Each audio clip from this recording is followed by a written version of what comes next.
because of this crazy meme coin, these idiots started throwing sex toys onto the court. I don't think the league has almost done zero. They've almost said nothing. This woman who comes into this league as a legitimate rookie, viewership up highest in 20 years, 200% they're up. Attendance is up 14% year to year. It's even over last year's records. The WNBA won't protect Caitlin Clark. At least that's what fans believe.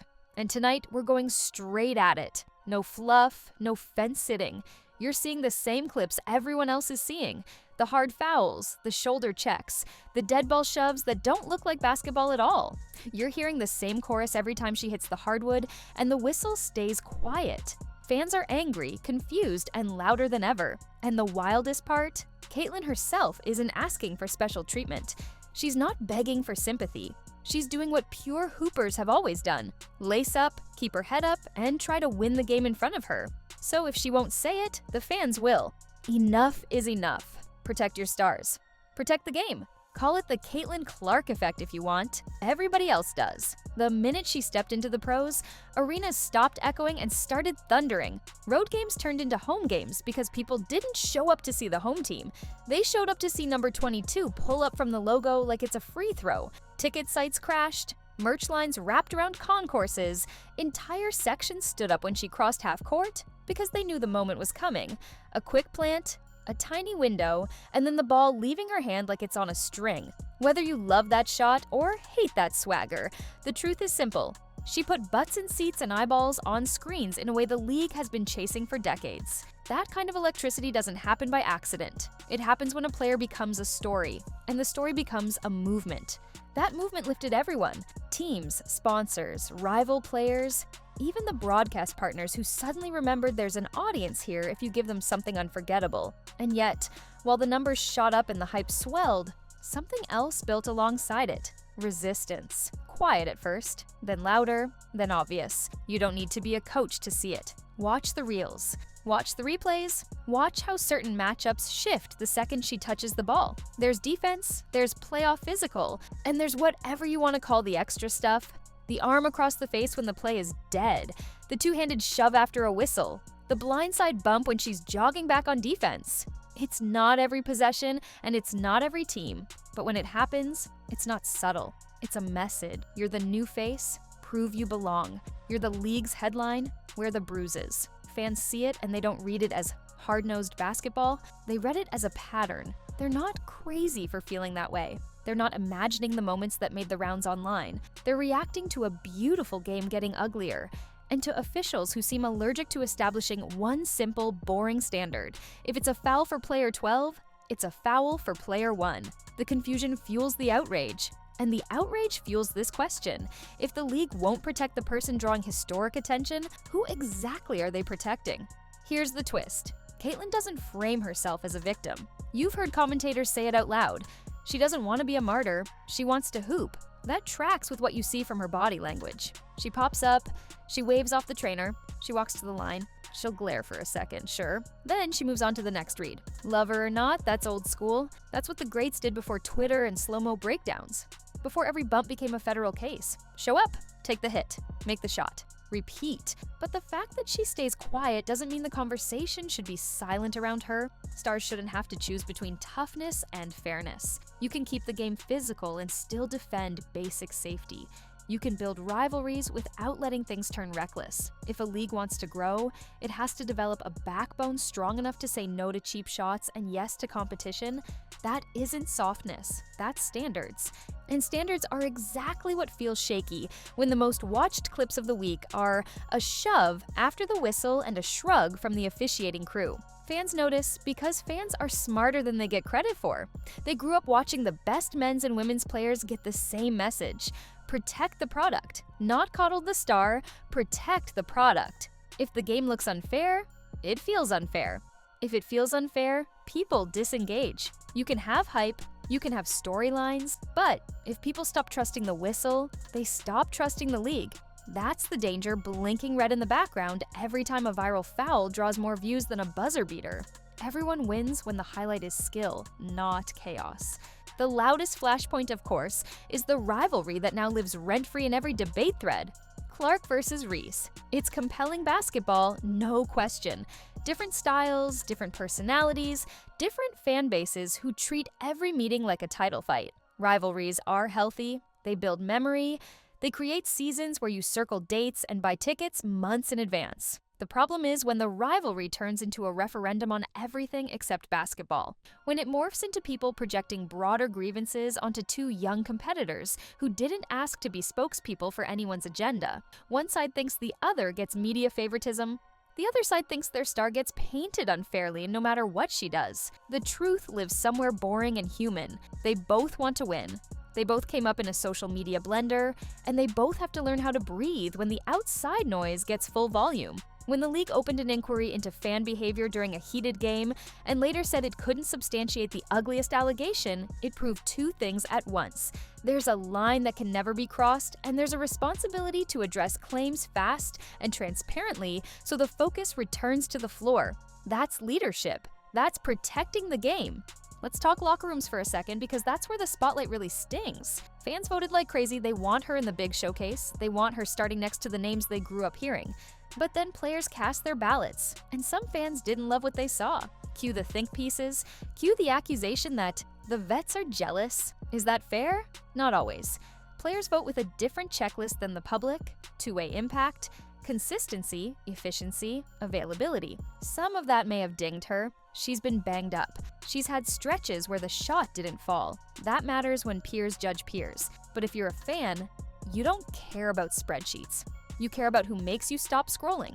You care about the player your kid imitates on the driveway. So the split between fan voting and player voting didn't just spark debate. It exposed a gap in how different groups define all-star. If the league is wise, it won't shame either side for how they vote. It'll actually lean into the conversation. Use it to bring people in. Use it to explain, to educate, to celebrate more than one standard of greatness. Fans don't need to be told who to love. They need to feel heard. And right now, a huge slice of them feel like their voice is banging on the door, while the league's big decisions get made 2 rooms away. Zoom out, and it's bigger than one player. There's a pay fight humming under everything.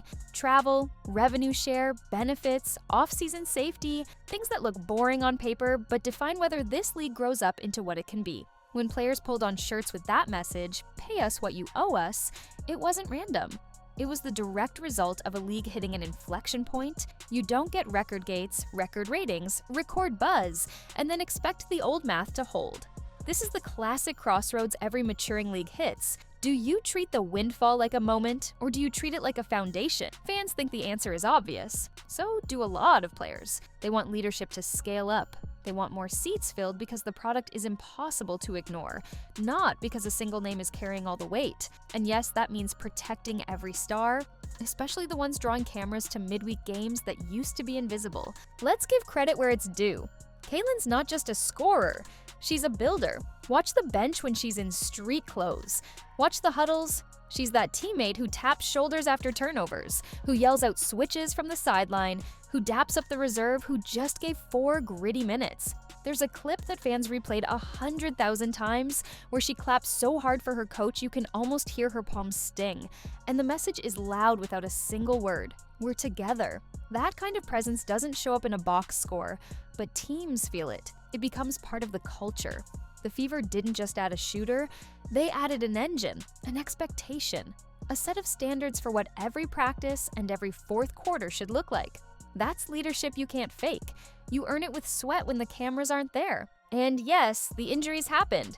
The groin, the ankle, the day-to-day nagging stuff that steals rhythm from even the toughest competitor. Here's the part the hot take crowd misses. Growth doesn't stop when you're sidelined. Sometimes the biggest leap happens when you can't play. When you watch, when you study, when you figure out what you'll do differently because you're forced to slow down. That's not spin. That's how real pros evolve. The next iteration of her game, stronger base, better counters, cleaner reads under pressure, doesn't just show up. It gets built in the shadows while the conversation spins around you. And when players return from that kind of stretch, they tend to bring a sharpened edge. The league should want that. The league should be craving a version of her that got tougher without getting bitter, smarter without losing the audacity that makes her special. Of course, the critics show up. They always do when someone becomes the headline. Some of them are famous and should know better. Some of them are chasing a clip. Some of them just can't stand the idea that a newcomer became the face of the sport in under a year. The reasons don't matter as much as the pattern. Dismissals dressed up as honest, condescending little corrections, the old "she's good, but routine that's supposed to pass as balanced analysis. That kind of talk ignites the same fire in fan bases every single time. In one corner, people say, "Earn it first." In the other, people say, "What more do you want?" And in the middle stands a player who didn't ask for any of that, trying to thread the one path that respects the past while dragging the future forward. You can feel her trying to do it the right way, respect the legends, compete against them, learn from them, beat them. It's a lot to carry for someone still in her early 20s, especially in a league where everyone is hunting you every night because your jersey sales paid for 2 new corporate partnerships. Here's where the traditionalists nod, because they've seen this movie before. Every sport that grew up did it through friction. Baseball had its culture wars around swagger and bat flips. The NBA survived the too physical 90s, then the too soft mid-2010s, and kept marching. Tennis cycled through eras of icy champions and flamboyant challengers, and found a way to celebrate both. You don't reach the next level without bruises. What matters is whether the game keeps its core intact. Respect for skill, respect for the whistle, respect for the opponent, while the theater swirls around it. The WNBA is in that exact transition. One foot in the era where diehards carried the flame through thin crowds and tiny TV windows. One foot in an era where a viral pull-up 3 can make a Tuesday night game trend worldwide. That's not a bad thing. It's proof of life. It's proof the groundwork laid by the pioneers is paying off. But growth brings decisions. The easiest one should be this: do not let your biggest attractions become punching bags. Rivalries? Yes. Physical defense? Absolutely. Reckless nonsense after the whistle? No. That's not making the league tough. That's making the league look unserious. And it's not about fawning over one person. It's about sending a signal to new fans walking through the door for the first time with their kids. We play hard here, and we play fair here. The simple, boring integrity of the whistle is how you earn trust from people who don't yet know pick-and-roll coverage, but know what respect looks like.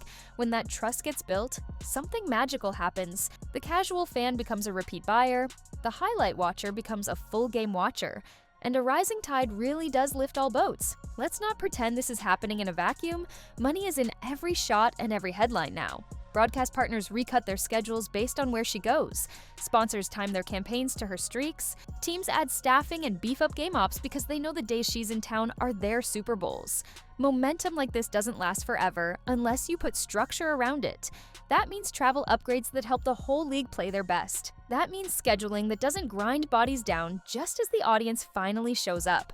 That means collective bargaining that sets up the next 5 years for stability instead of drama. It's all connected.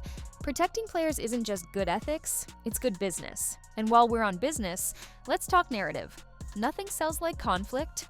We all know it. But conflict has to feel earned and contained. The best version of Clark versus the world isn't a parade of shoves and debates about conspiracies. It's basketball, it's precise footwork in tight space. It's a pull-up 3 that quiets a crowd that booed on every touch for 3 quarters. It's a fourth quarter 1-2 with a front court teammate who suddenly looks like an all-star because the attention she draws creates oxygen for everyone else. That's the story that keeps people coming back. Not the grievance reel, the greatness reel. The WNBA should be framing the show that way every single night. These are the best players in the world, and they are doing something special right now that you will kick yourself for missing. Less controversy first, more classics first. The controversy will come on its own. It always does. If you're a player on another team, here's a truth fans understand. You don't lose anything by standing next to a comet. You gain. You gain new fans who discover you while they came for someone else. You gain opportunities when the league's value spikes and the sponsors stop treating women's sports like charity. You gain better travel, better facilities, better everything. Because a rising star forced a tired business model to evolve. The smart vets know this. The smart rooks feel it. The way forward is not to tear down the magnet. It's to compete like crazy with her on Wednesday, shake her hand after, and let the photographers get a shot of 2 stars smiling so a 10-year-old in the upper deck sees what actual respect looks like. That image sells the game better than 100 podcasts ever will. And if you're the league office, here's the checklist fans are screaming for, even if they don't put it in those words. 1. Clean, consistent officiating with quick accountability when it misses the mark. 2. Public statements that address flashpoint moments fast, so rumors don't fill the vacuum. 3. Investment in player health and safety that matches the moment. More recovery time, better travel, smarter scheduling. 4.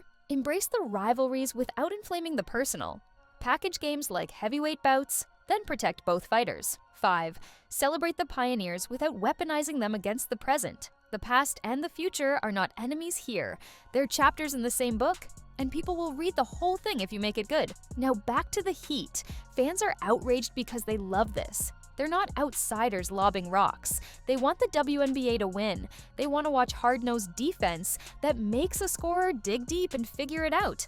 They do not want to see petty stuff decide outcomes. They want ejections when it's obvious, warnings when it's borderline, and basketball every other second. And the player at the center of all of it, she wants the same thing. The quiet truth in everything she does, jaw set, eyes locked, hands ready, is that she's here for the competition. The noise is the noise. The game is the game. That's why people followed her from college to the pros. Not because of headlines, but because of habits. Not because she went viral, but because she wins possessions you're not supposed to win. There's a version of the next month that's perfect for everyone. She comes back healthy, the shot looks lively, the reads get sharper, the turnovers drop, the hits get whistled when they cross the line, and suddenly, the whole conversation pivots from outrage to awe. The league leans in and packages 3 or 4 marquee matchups like they're must-see events because they are. Opponents bring their best schemes and their best body control because they want to beat her the right way and brag about it forever. Analysts admit where they were wrong and update their files. Legends who felt threatened realize there's room for everyone. And fans, those loud, loyal, fed-up fans, exhale not because they got their pound of flesh, but because they got what they came for in the first place. Elite basketball. There's also a version where the worst instincts win. The bumps get a little cheaper, the whistles get a little quieter, the online discourse gets nastier. The ratings level off because people don't show up to watch a star get hacked for 2 hours.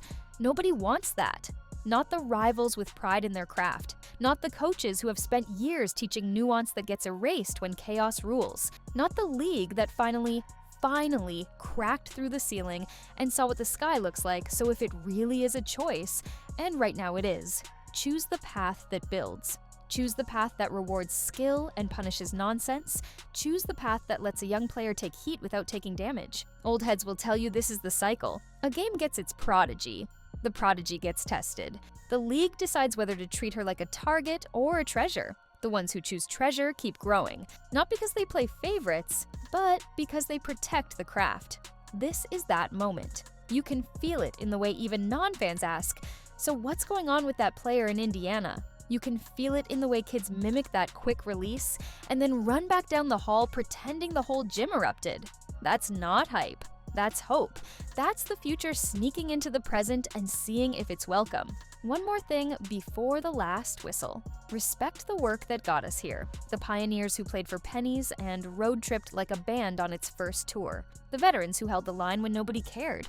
The role players still doing the dirty jobs while the star sells the tickets. If you love the past, you should be thrilled that the present is finally paying off. That's why the outrage from fans, even when it's messy, is rooted in love. They want this to last. They want the next generation to walk into something bigger than what existed before. And that doesn't happen by accident. It happens because a league listens, a star keeps grinding, and opponents decide to be the villains only between the lines. So no, she doesn't want to be a martyr. She wants to play basketball. Let her. Not with kid gloves, with grown-up rules, with the same firmness that built legends in every sport that ever broke through. Give her the shot to be beaten by better defense, by better execution, by a smarter game plan, not by someone's shove 5 seconds after the buzzer. Because if you do that, if you keep the game clean and keep the standards clear, she'll do the rest. She'll draw the crowds, carry the storylines, handle the pressure, and force entire franchises to level up just to keep pace. The WNBA will be better for it.